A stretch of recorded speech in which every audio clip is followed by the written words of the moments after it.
Hello दोस्तों, कैसे हो आप सभी। स्वागत है आपका आपके अपने YouTube channel Pawan Singh lectures में। और इस वीडियो में आज का हमारा टॉपिक है उत्तराखंड का हरिद्वार जिला। और इससे पहले मैंने कई जिले कंप्लीट कराए हैं। यदि आपने वह वीडियो नहीं देखे हैं तो उनका लिंक डिस्क्रिप्शन में मिल जाएगा और आप उन्हें वहाँ से देख सकते हो। और हमारे YouTube channel Pawan Singh lecture को जरूर सब्सक्राइब करें और हमें सपोर्ट करें। तो देखते हैं आज हरिद्वार जिला है। हम हरिद्वार जनपद की बात करते हैं तो इसकी स्थापना होती है 1988 में। कब होती है? 1988 में इसकी स्थापना की जाती है। और हरिद्वार जनपद के इतिहास की बात करते हैं। सबसे पहला था हरिद्वार जिले का गठन। हरिद्वार जिले का जो गठन होता है वो 28 दिसंबर 1988 को होता है। कब होता है? 28 दिसंबर 1988 को हरिद्वार जिले का गठन होता है। और स्कंद पुराण में, यदि हम पुराणों की बात करते हैं तो स्कंद पुराण में हरिद्वार को मायापुरी बोलेगा। क्या बोलेगा? आज मायापुरी। उस समय इसे मायापुरी कहा जाता स्कंद पुराण में। इसलिए आज वर्तमान में हरिद्वार को आज भी मायापुरी बोलते हैं, इसलिए बोलते हैं। हरिद्वार के कुछ अन्य नाम भी हैं। ऐसा माना जाता है जो कपिल मुनि थे उन्होंने यहाँ पर तपस्या की थी, इसलिए इस क्षेत्र को कपिला भी कहा जाता है। गंगा द्वार, क्योंकि यह गंगा का द्वार, क्योंकि सर्वप्रथम हरिद्वार में आ गई जो गंगा है वह मैदानी क्षेत्रों में आती है, इसलिए इसे गंगा का द्वार बोलते हैं। क्या का द्वार? गंगा का द्वार बोलते हैं। खांडव वन बोलते हैं और तीर्थ स्थलों का द्वार बोलते हैं। और चारों धामों का द्वार, क्योंकि चार धाम जो यात्रा पर जाते हैं वे कहाँ से होकर जाते हैं? हरिद्वार से। और हरम कहाँ से होती है? हरिद्वार से। इसलिए इसे चारों धामों का द्वार भी कहते हैं। ये हरिद्वार के कुछ प्रमुख नाम है आप लोगों के, जो आपसे पूछ ले जाएंगे सीधे। फिर जो चीनी यात्री है वो हर्षवर्धन के शासनकाल में घूमने के लिए आता है हरिद्वार, और उसने हरिद्वार को बोला मो यू लो। आप लोगों से पूछ ले जाएगा कि हुआन सांग ने हरिद्वार को क्या कहा? उसने कहा मो यू लो। उसने हरिद्वार के लिए सब उपयोग किया। और उसने हरिद्वार का जो क्षेत्रफल है वो 20 ली बताया। 20 ली एक प्रकार की जो चीनी माप है। कैसी माप है? चीन, क्योंकि वो चीन से आया था। और उसने माप बताई, क्षेत्रफल बताया 20 ली। यह एक प्रकार चीनी माप है, एक प्रकार की। वेनसांग ने गंगा को महाभद्रा कहा। सीधा सीधा पूछ ले जाएगा कि जो चीनी यात्री था वेनसांग, उसने गंगा को क्या कहकर पुकारा? तो आपका आंसर हो जाएगा महाभद्रा कहकर पुकारा। अबुल फजल की जो आईने अखबारी है, यदि आप अबुल फजल ने लिखी है, सीधा सीधा ही पूछ ले जाएगा आईने अखबारी किसकी रचना है? तो आपको याद रखना अबुल फजल किसकी रचना है? अबुल फजल की रचना। ये भी जो अबुल फजल था ये अकबर के दरबार में रहता था। जो अकबर के 9 रत्न होते ना उनमें से एक रत्न था अबुल फजल।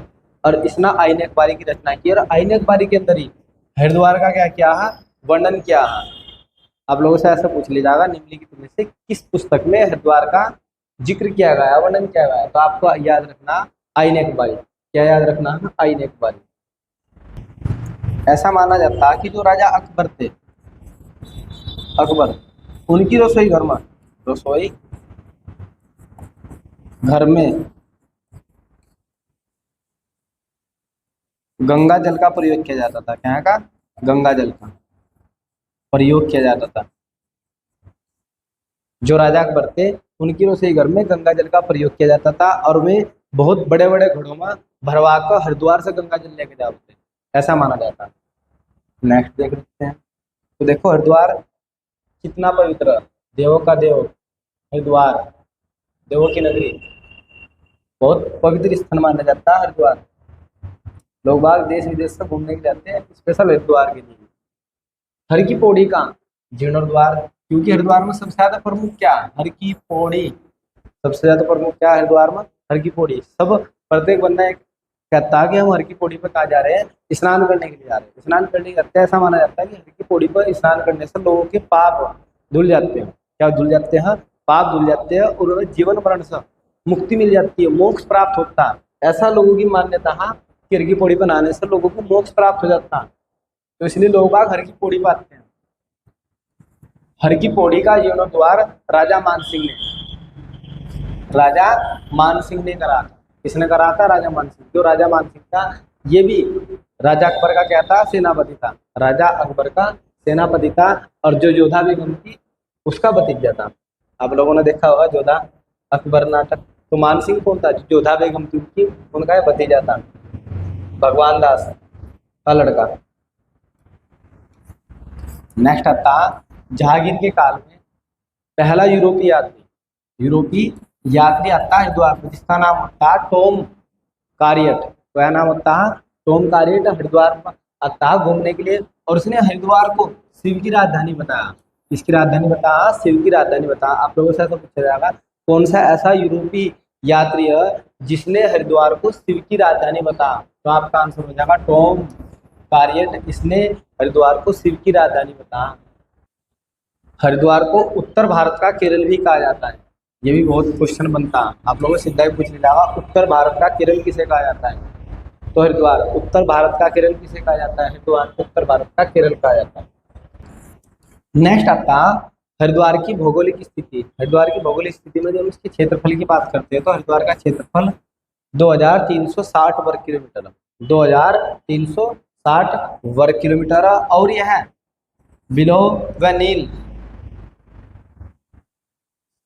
विलंब व नील पर्वत के बीच में बसा हुआ है और गंगा नदी के तट पर स्थित है।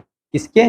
गंगा नदी के तट पर स्थित है। तो ध्यान रखना, आपसे सीधा ही पूछ लिया जाएगा हरिद्वार किन किन पर्वतों के मध्य है, तो आपका आंसर हो जाएगा विलंब और नील पर्वतों के मध्य बसा हुआ गंगा नदी के तट पर।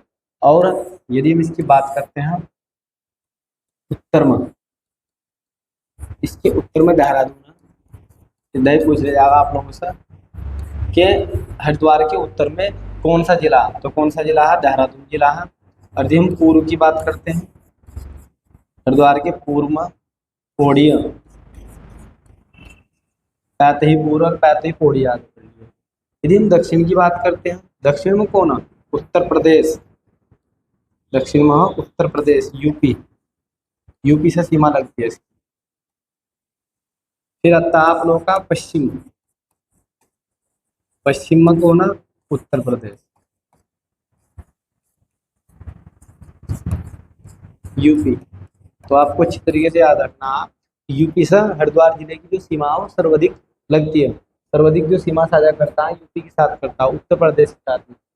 क्योंकि यदि हम बात करते हैं हरिद्वार की, ये तीन तरफ से यूपी से गिरा हुआ, उत्तर प्रदेश से गिरा हुआ। तो आपसे यदि पूछा जाए हरिद्वार तीन तरफ से किस राज्य से गिरा हुआ, तो आपका आंसर हो जाएगा उत्तर प्रदेश। नेक्स्ट देखते हैं। नेक्स्ट में आता है हरिद्वार जिले की जो सीमाएं हैं वे देहरादून और पौड़ी गढ़वाल से लगती है। मैंने आपको बताया सिर्फ दो ही जिलों से इसकी सीमा लगती है, देहरादून और पौड़ी से इसकी सीमा लगती है, बाकी उत्तर प्रदेश से सटा हुआ। किससे सटा हुआ? उत्तर प्रदेश से। ये हरिद्वार डिस्ट्रिक्ट का मैप है। यदि हम बात करते हैं तो देखते हैं यहाँ पे उत्तर प्रदेश इसके, और यहाँ पर कौन है? देहरादून, और यहाँ पे क्या है? पौड़ी गढ़वाल, और नीचे भी क्या है? उत्तर प्रदेश। तो मैंने आपको स्टार्टिंग में बताया कि दक्षिण में भी उत्तर प्रदेश है और पश्चिम में भी उत्तर प्रदेश है, जबकि इसके उत्तर में देहरादून है और यहाँ पे आपका ये क्या है? पौड़ी गढ़वाल है। और इसके प्रमुख क्षेत्र जैसे कि जवालापुर हो गया, पथरी हो गया, लक्सर हो गया, कनखल हो गया, क्या हो गया? कनखल हो गया आप लोगों का। ये रुड़की हो गया, रुड़की बहुत ज़्यादा प्रसिद्ध है। भगवानपुर, मंगलोर, झबरेड़ा। तो इसके प्रमुख नगर, उपनगर छोटे छोटे से। नेशनल हाईवे, राष्ट्रीय राजमार्ग, तो NH-34। यदि NH-34 की बात करते हैं तो मेरठ से बिजनौर और बिजनौर से हरिद्वार से ऋषिकेश और धरासू से गंगोत्री तक जाता है। कहाँ तक जाता है? गंगोत्री तक। तो ये सबसे लंबा राजमार्ग हरिद्वार जिले का। एक बार फिर से NH-34 ये मेरठ से बिजनौर, बिजनौर से हरिद्वार और हरिद्वार से ऋषिकेश और धरासू से गंगोत्री तक जाता है। फिर आप लोगों का NH-334 334, ये पुरकाजी से रुड़की। आप लोगों से सीधा ही पूछने जाएगा कौन सा राष्ट्रीय राजमार्ग है जो पुरकाजी को रुड़की से जोड़ता है? कौन सा राष्ट्रीय राजमार्ग पुरकाजी को रुड़की से जोड़ता है? तो आप लोगों का आंसर हो जाएगा 334। फिर आता है NH-344, तो ये आप लोगों का हो जाएगा सहारनपुर से रुड़की। ये किसे जोड़ता है? सहारनपुर से रुड़की को। यदि आपसे पूछा जाए कि कौन सा ऐसा राष्ट्रीय राजमार्ग जो सहारनपुर को रुड़की से जोड़ता है, 344, आपका आंसर हो जाएगा 344। एक बार फिर से, ऐसा कौन सा राष्ट्रीय राजमार्ग है जो सहारनपुर को रुड़की से जोड़ता है? तो आपका आंसर हो जाएगा NH-334। फिर आता है हरिद्वार जनपद का प्रशासनिक ढांचा। यदि प्रशासनिक ढांचे की हम बात करते हैं तो इसकी जो जनसंख्या में सबसे नंबर 1 पर आता है हरिद्वार, सर्वाधिक जनसंख्या में। यह उत्तराखंड राज्य का जनसंख्या में सबसे पहला जिला, सबसे प्रथम जिला। तो जनसंख्या की यदि बात करते हैं तो उसके अंदर 18,90,442 व्यक्ति रहते हैं। एक बार फिर से यदि जनसंख्या की बात करते हैं तो इसके अंदर 18,90,422 व्यक्ति रहते हैं और यह उत्तराखंड का प्रथम जिला है जनसंख्या की दृष्टि से, सर्वाधिक। तो यदि पूछा जाए सर्वाधिक जनसंख्या वाला जिला है, उत्तराखंड का सर्वाधिक जनसंख्या वाला जिला है, तो आपका आंसर हो जाएगा हरिद्वार। और यदि आपसे पूछा जाए कि प्रतिशत की दृष्टि से उत्तराखंड का सर्वाधिक जनसंख्या वाला जिला, सर्वाधिक जनसंख्या वाला जिला, नंबर यही देगा आप लोगों को, वेरी वेरी मोस्ट इंपोर्टेंट। यदि आपसे पूछा जाए प्रतिशत की दृष्टि से उत्तराखंड का सर्वाधिक जनसंख्या वाला जिला, तो आपका आंसर हो जाएगा बागेश्वर। क्या आंसर हो जाएगा? बागेश्वर। बागेश्वर क्या आंसर हो जाएगा? बागेश्वर। तो ध्यान रखना है कि प्रतिशत शब्द जोड़ जाए, एक शब्द जोड़ना है प्रतिशत, तो प्रतिशत जैसे ही जुड़ेगा जब भी आपका आंसर हो जाएगा बागेश्वर। नेक्स्ट आता है जनसंख्या घनत्व। यदि जनसंख्या घनत्व की बात करते हैं तो हरिद्वार जनसंख्या घनत्व में नंबर 1 पर, इस पर नंबर 1 पर। उत्तराखंड का ऐसा कौन सा जिला जिसका जनसंख्या घनत्व सर्वाधिक है? तो आपका आंसर हो जाएगा हरिद्वार। हरिद्वार का जनसंख्या घनत्व 801 और ये उत्तराखंड में सबसे अधिक है। और सबसे अधिक कम की बात करते हैं जनघनत्व की, तो वो उत्तरकाशी है। कौन सा? उत्तरकाशी, क्योंकि उत्तरकाशी का जनघनत्व लगभग 47 के आसपास है। कितने के आसपास है? 47 नहीं 37 के आसपास, सॉरी कितना है? 37 जनघनत्व, यानी कि 1 वर्ग किलोमीटर के एरिया में 37 व्यक्ति रह रहे। और यदि हरिद्वार की बात करते हैं तो 801 व्यक्ति रह रहे। तो आप खुद ही अंतर देख सकते हो कहाँ ज्यादा भीड़ है। तो यहाँ पर आप लोगों के हरिद्वार में सबसे ज्यादा भीड़ है। तो जनघनत्व के मामले में नंबर 1 पर हरिद्वार। नेक्स्ट देखते हैं लिंगानुपात। यहाँ से आप लोगों का क्वेश्चन जरूर बना। यदि लिंगानुपात का मतलब होता है 1000 पुरुषों के पीछे महिलाओं की संख्या से। तो यदि हम बात करते हैं पुरुष तो 1000 है, पुरुष क्या है? 1000 है। यदि महिलाओं की बात करते हैं तो 879 महिला रहेगी 1000 पुरुषों के पीछे। और यदि लिंगानुपात की बात करते हैं तो यह सबसे कम लिंगानुपात वाला जिला, उत्तराखंड का सबसे कम लिंगानुपात किस जिले का है? तो आपका आंसर हो जाएगा हरिद्वार। उत्तराखंड में ऐसा कौन सा जिला जिसका लिंगानुपात सबसे कम है? तो क्या है आप लोगों का? हरिद्वार। हरिद्वार का लिंगानुपात सबसे कम है। हालत खराब हो चुकी है, 1000 पुरुष और महिलाएं यदि संख्या की बात करें 879 है। और अब कहाँ जाएंगे पुरुष? भाई पढ़ लो, इसलिए तो बोले जा रहा पढ़ लो, वरना आपको महिलाएं नहीं मिलने की। 1000 पुरुष हो रहे हैं, महिलाओं की संख्या कितनी है? 889। तो ज्यादा ही गैप चल रहा है, बहुत ज्यादा डिफरेंस। फिर आता है नेक्स्ट हमारा साक्षरता दर। साक्षरता दर की बात करते हैं तो इसकी साक्षरता दर 73.43%। कितनी है? 73.43% इसकी साक्षरता दर। फिर आता है पुरुष साक्षरता। यदि पुरुष साक्षरता की बात करते हैं तो यह 81.04%। 81.04% इसकी पुरुष साक्षरता। नेक्स्ट आता है महिला साक्षरता। हरिद्वार की जो महिला साक्षरता वो 64.79%। 64.79% इसकी महिला साक्षरता। फिर आता है विधानसभा क्षेत्र। विधानसभा क्षेत्र की यदि बात करते हैं तो 11 विधानसभा क्षेत्र।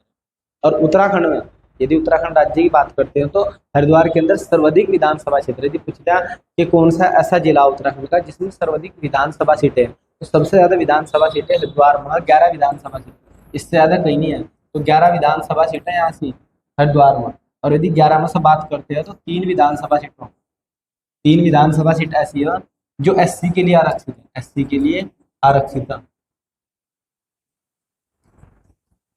इधर ही आप लोगों से पूछ लिया जाएगा कौन सी विधानसभा सीट है SC के लिए आरक्षित है यहाँ से। तो यहाँ से सबसे पहला आती है जवालापुर विधानसभा। जवालापुर विधानसभा ये SC के लिए आरक्षित है। फिर आता है जबरेड़ा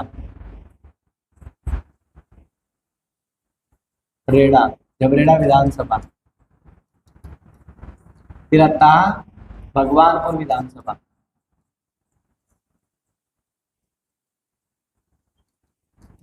तो 3 विधानसभा सीटें ऐसी है जो एससी के लिए आरक्षित है, जवालापुर विधानसभा, जबरेड़ा विधानसभा और भगवानपुर विधानसभा, यही आपको याद रखनी है, यही आपसे बनेगी एग्जाम से बनती है।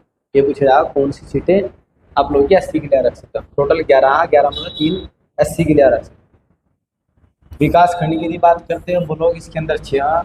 यदि नगर निगम की बात करते हैं तो 2 नगर निगम है, एक हरिद्वार है, एक क्या है हरिद्वार है, और एक आप लोगों का रुड़की है, रुड़की। यदि हम हरिद्वार को बात करते हैं तो हरिद्वार को 2011 में नगर निगम का दर्जा मिलता है और रुड़की को 2013 में। दोनों ही आप लोगों से पूछते जाएंगे। जो हरिद्वार है उसके अंदर 2 नगर निगम है, एक आप लोगों का हरिद्वार है 2011 में से नगर निगम का दर्जा मिला, फिर आता रुड़की है, रुड़की को 2013 में नगर निगम का दर्जा मिला। तहसीलों की यदि बात करते हैं तो तहसील इसके अंदर 4 है। कितनी तहसीलें हैं? 4 है। फिर 2011 में हरिद्वार को, मैंने आपको अभी बताया 2011 में हरिद्वार को नगर निगम का दर्जा मिला। सीधा सीधा पूछा जाएगा कि हरिद्वार को नगर निगम का दर्जा कब मिला? 2011 में। हरिद्वार को नगर निगम का दर्जा कब मिला? 2011 में। फिर आता 2013 में रुड़की को नगर निगम का दर्जा मिला। यदि आपसे पूछा जाए रुड़की को नगर निगम का दर्जा कब मिला? 2013 में। नेक्स्ट, हरिद्वार सर्वाधिक ग्रामीण आबादी वाला जिला। इसके अंदर जो जनसंख्या है वो सर्वाधिक ग्रामीण है।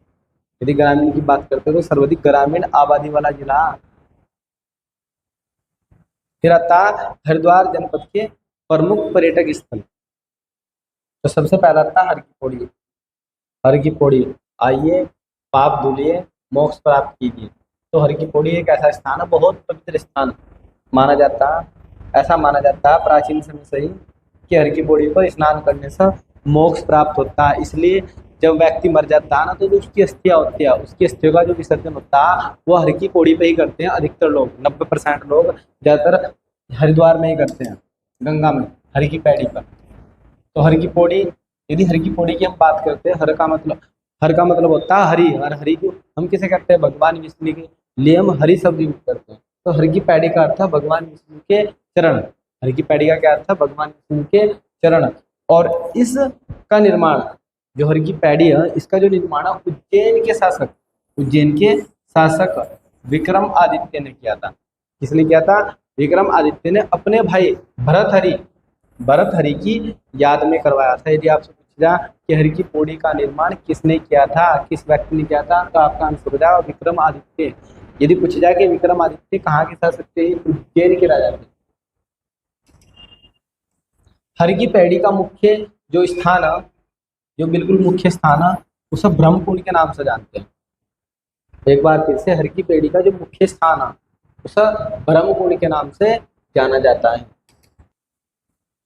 इसके पास 2 घाट है। यदि हम हर की पौड़ी की बात करते हैं तो हर की पौड़ी के पास में 2 घाट है। पहला गौ घाट और दूसरा कुशावर्त घाट।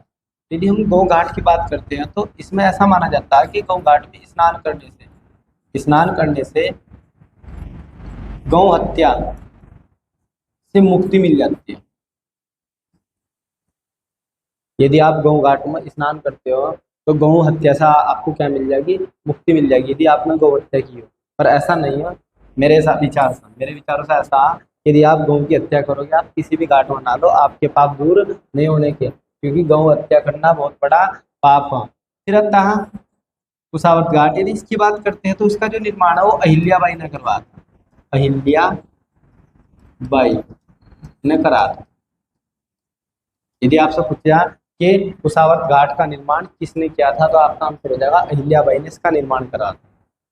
नेक्स्ट देख लेते हैं। नेक्स्ट आता है कनखल। कनखल भी हरिद्वार में बहुत ज़्यादा प्रसिद्ध है। यहाँ भी लोग बाग घूमने के लिए आते हैं।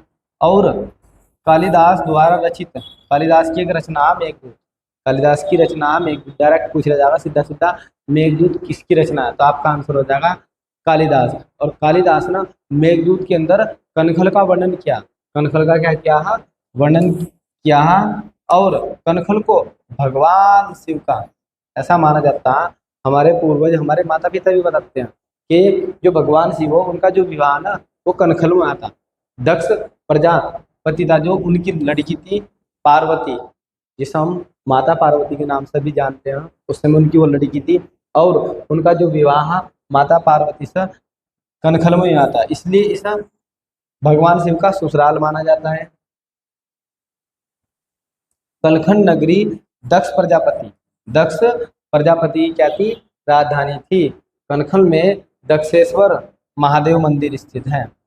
कनखल के अंदर क्या है, दक्षेश्वर महादेव मंदिर स्थित है। नेक्स्ट आता कनखल में, जो कनखल है, कनखल में सतीकुंड स्थित है। सीधा सीधा पूछ लिया जाएगा सतीकुंड कहाँ पर स्थित है, सतीकुंड कहाँ पर स्थित है, ये कनखल में स्थित है। और ऐसा माना जाता कि जो माता सती थी वह यहाँ पर अग्नि में समा गई थी। यहाँ में समा गई थी अग्नि में, इसलिए इसे सतीकुंड के नाम से जाना जाता है। फिर नेक्स्ट पर्यटक स्थल शांतिकुंज। शांतिकुंज की स्थापना 1971 में की गई। शांतिकुंज की स्थापना 1971 में की गई पंडित राम शर्मा द्वारा। इसके द्वारा पंडित राम शर्मा द्वारा इसकी स्थापना की जाती है। और यदि हम शांतिकुंज की बात करते हैं तो यह एक आध्यात्मिक केंद्र, कैसा, एक आध्यात्मिक केंद्र जो गायत्री मंत्रों और यज्ञ के सिद्धांतों पर आधारित है। गायत्री मंत्रों और यज्ञ के सिद्धांतों पर आधारित है। नेक्स्ट आता, वर्तमान में शांतिकुंज को गायत्री तीर्थ के नाम से जाना जाता है। किस नाम से जाना जाता है, गायत्री तीर्थ के नाम से जाना जाता है। आप लोगों से डायरेक्ट ही क्वेश्चन पूछा जाएगा, वेरी मोस्ट इंपोर्टेंट पॉइंट है शांतिकुंज के लिए। आपसे सीधा पूछा जाएगा कि शांतिकुंज को वर्तमान में किस नाम से जाना जाता है, तो आपका आंसर हो जाएगा गायत्री तीर्थ। आपका आंसर हो जाएगा गायत्री तीर्थ के नाम से जाना जाता है। और दिन शांतिकुंज की बात करते हैं तो शांतिकुंज में लोगों को व्यक्ति निर्माण,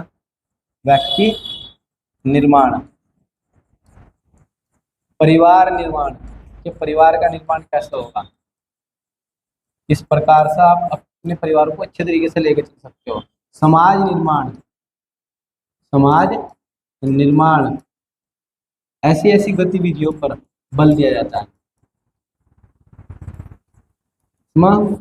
व्यक्ति को उसका व्यक्तित्व निखारा जाता है। व्यक्ति निर्माण के बारे में बताया जाता है, परिवार निर्माण के बारे में बताया जाता है और समाज निर्माण की गतिविधियों पर बल दिया जाता है शांतिकुंज। नेक्स्ट आता है पिराना कलियर। यदि पिराना कलियर की बात करते हैं तो कलियर में सूफी संत जिनका नाम है हजरत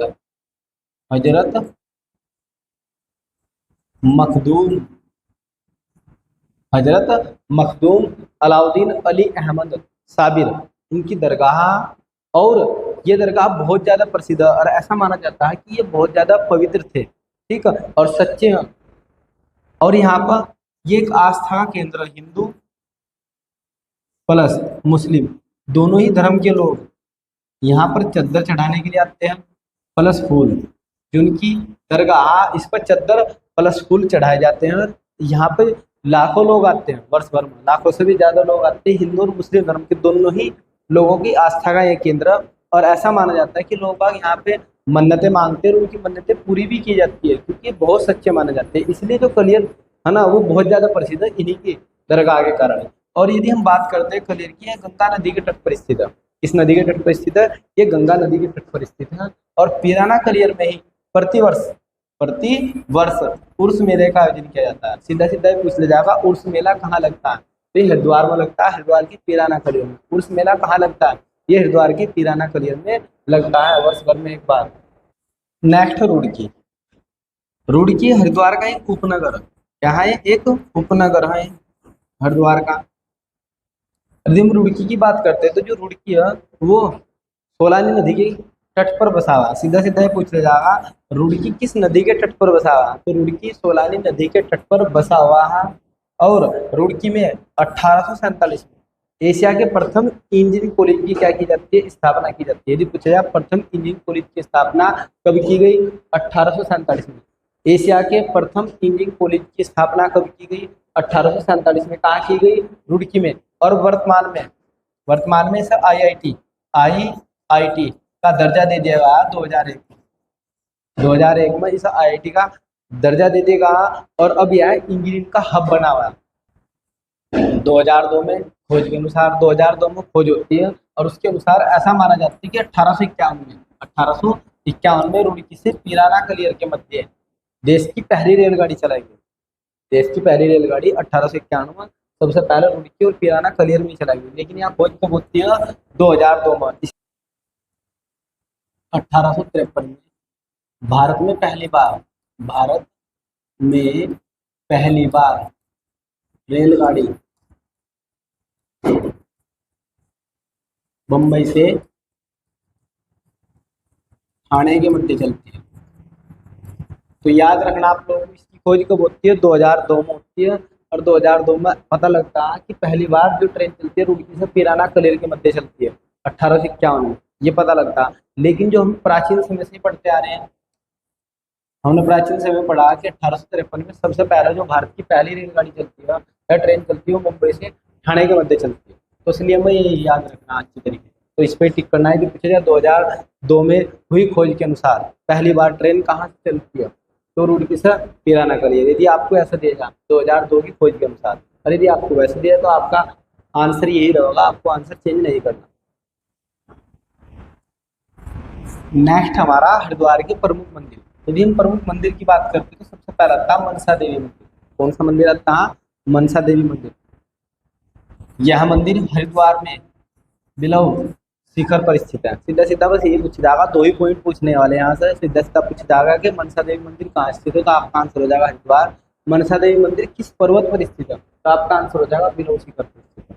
ठीक है, कहाँ पे है? बिलव शिखर पर।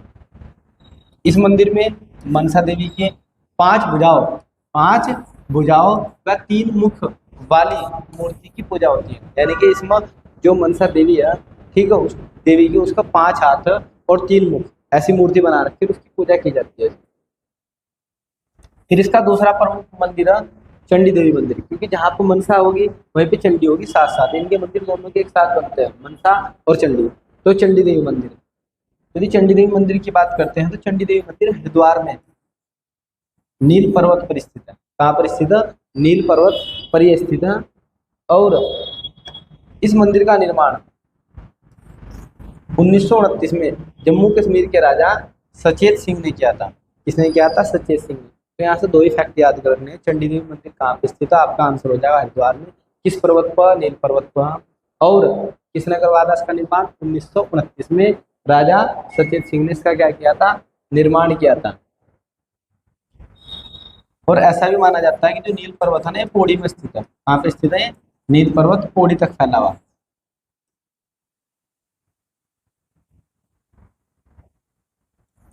चंडी देवी मंदिर में 1997 में रोपवे का क्या किया था? निर्माण। यदि आपको पूछा जाए कि चंडी देवी मंदिर में रोपवे का निर्माण कब किया गया, तो 1957 में किया गया। फिर नेक्स्ट है भारत माता मंदिर। भारत माता मंदिर, इस मंदिर का निर्माण स्वामी सत्यामित्रानंद ने करा। किसने करा? स्वामी सत्यामित्रानंद ने इसका निर्माण किया। और इसकी ऊंचाई की बात करते हैं तो उसकी ऊंचाई कितनी है? 180 फीट। तो यहाँ से 2 ही फैक्ट अच्छी तरीके से याद रखना है। पूछ जाएगा भारत माता मंदिर कहाँ स्थित है? हरिद्वार में। और जो भारत माता मंदिर उसकी ऊंचाई कितनी है? ऊंचाई भी बहुत पूछी जाती है, कितनी है? 180 फीट। कितनी ऊंचाई है भारत माता मंदिर की? 180 फीट इसकी ऊंचाई है। अच्छी तरीके से आपको याद रखना है फैक्ट। फिर आता है माया देवी मंदिर। नेक्स्ट हमारा माया देवी मंदिर। यह मंदिर हरिद्वार में स्थित है। यह मंदिर हरिद्वार में स्थित है। इस स्थान पर माता सती की नाभि व हृदय गिरे थे। एक बार फिर से, जो माता सती थी ऐसा माना जाता है उसकी नाभि और हृदय इसी स्थान पर गिरे थे जहां माया देवी मंदिर। नेक्स्ट आता हमारा दक्ष महादेव मंदिर। दक्ष महादेव मंदिर की बात करते हैं तो दक्ष महादेव मंदिर कनखल में स्थित है। कहाँ पे स्थित है? कनखल में स्थित है। दक्ष प्रजापति मंदिर ये कनखल में स्थित है। और दक्षेश्वर महादेव मंदिर के निर्माण की बात करते हैं तो इसका निर्माण 1810 में है। यदि आपसे पूछा जाए दक्षेश्वर महादेव मंदिर का निर्माण कब हुआ? 1810 में होता। और इसका जो निर्माण करती है वो करती है रानी धनकौर। कौन करती है? रानी धनकौर ने इसका निर्माण करवाया। और 1962 में इस मंदिर का पुनः निर्माण किया गया। यदि आपसे पूछा जाए दक्षेश्वर महादेव मंदिर का पुनः निर्माण कब हुआ, तो 1962। पुनः निर्माण कब हुआ? 1962 में इसका पुनः निर्माण किया जाता है। फिर आता है बिलकेश्वर महादेव मंदिर। जो बिलकेश्वर महादेव मंदिर है ये हरिद्वार में स्थित है। बिलकेश्वर महादेव मंदिर कहाँ स्थित है? हरिद्वार में स्थित है। और ये भगवान शिव को समर्पित है। ये भगवान शिव को समर्पित है। ऐसा माना जाता है कि जो बिलकेश्वर महादेव मंदिर है इसमें जो माता पार्वती है ना, उन्होंने शिव की आराधना की है, तपस्या की है। यह मंदिर भगवान शिव को समर्पित है। माता पार्वती ने यहीं पर भगवान शिव की तपस्या यानी कि आराधना की है। नेक्स्ट हमारा नीलेश्वर मंदिर। यदि हम नीलेश्वर मंदिर की बात करते हैं तो नील पर्वत पर स्थित है। बस आपको दो ही फैक्ट याद रखने, नीलेश्वर मंदिर कहाँ पे स्थित है? हरिद्वार में। नीलेश्वर मंदिर किस पर्वत पर स्थित है? तो ये कहाँ पर? नील पर्वत पर स्थित है। नेक्स्ट आता है हरिद्वार जनपद के प्रमुख मेले। सबसे पहला मेला था कुंभ मेला, हरिद्वार में बहुत प्रसिद्ध, जो प्रत्येक 12 वर्ष में आयोजित किया जाता है। कितने वर्ष बाद? 12 वर्ष बाद हरिद्वार में आयोजित किया जाता है। और यह मेला गंगा के तट पर 12 वर्ष में आयोजित किया जाता है। कितने वर्ष में? 12 वर्ष में। हरिद्वार कुंभ मेला, यदि हरिद्वार कुंभ मेले की बात करते हैं तो ये मकर संक्रांति पर्व, ये थोड़ा सा टाइपिंग मिस्टेक है यहाँ पे, पर्व। तो मकर संक्रांति पर्व से लेकर गंगा दशहरा, जब तक गंगा दशहरा होता है तब तक ही हरिद्वार में लगता है। एक बार फिर से, हरिद्वार कुंभ मेला मकर संक्रांति पर्व से लेकर गंगा दशहरा तक लगता है। और यह मेला जब सूर्य मेष राशि में आ जाता है, सूर्य का हो मेष राशि में हो और बृहस्पति कुंभ राशि में हो, तभी ये मेला हरिद्वार में लगता है। एक बार फिर से, यह मेला हरिद्वार में जब लगता है जब सूर्य मेष राशि में हो और बृहस्पति कुंभ राशि में आने पर यह मेला आयोजित किया जाता है। नेक्स्ट आता हमारा उर्स मेला। कौन सा मेला? उर्स मेला। यह मेला रुड़की से 8 किलोमीटर दूर कलियर गांव में लगता है। कहाँ लगता है? कलियर गांव में लगता है प्रतिवर्ष। और यहाँ पर अलाउद्दीन अली अहमद साबिर की क्या है यहाँ पर? मजार या दरगाह, जिस पर चद्दर और फूल चढ़ाए जाते हैं, और उन्हीं के उपलक्ष्य में ये मेला लगता है। बहुत प्रसिद्ध मेला और बहुत पवित्र मेला। नेक्स्ट आता है घुगाल मेला। घुगाल मेला, यह मेला हरिद्वार के ज्वालापुर में आयोजित किया जाता है। यह मेला हरिद्वार के ज्वालापुर में आयोजित किया जाता है। और घुगाल मेले में लोक देवता गोगा जी की पवित्र छड़ियाँ, लोक देवता गोगा जी क्या है? पवित्र छड़ियाँ, जिसकी लोग बाग पूजा अर्चना करते इस मेले में। और यह एक 3 दिवसीय मेला है, 3 दिन तक चलता है मेला। आज की वीडियो में इतना ही। यदि आपको हमारी यह वीडियो पसंद आई हो तो आप हमारे YouTube channel Pawan Singh lectures को जरूर सब्सक्राइब करें, लाइक करें और कमेंट करें। Thanks for watching this video.